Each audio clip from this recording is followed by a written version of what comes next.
इकडे ऐसे चालले असता माधवराव ऐकिले रडता, बुट्टी तयास जागे व्हा ओरडता, निद्रितावस्था मावळली.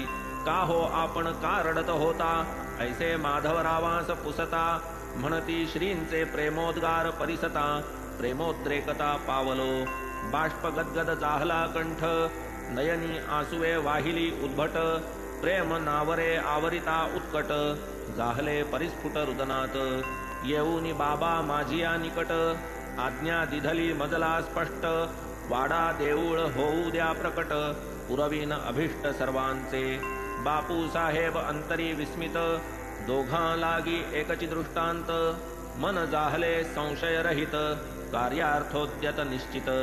बुट्टी स्वये गर्भ श्रीमंत, वाडा देऊळ बांधू समर्थ, माधवराव केवळ सुखवस्त, एकची दृष्टांत उभयाते.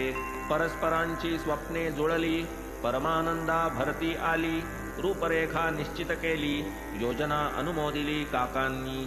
असो उदयीक प्रातःकाळी, तिघेही असता बाबांजवळी, बाबा नित्य प्रेम समेळी, मुख न्याहाळीत श्यामाचे.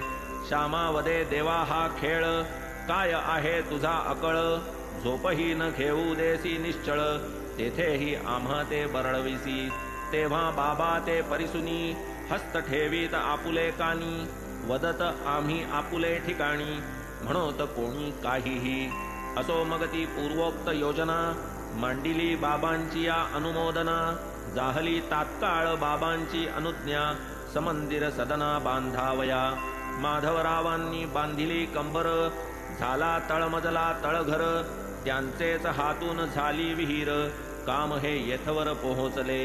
लेंडीवरी जात असता, अथवा तेथून मागे परतता, खिडक्या बाऱ्या दारे बसविता, बाबा उत्सुकता अवलोकित.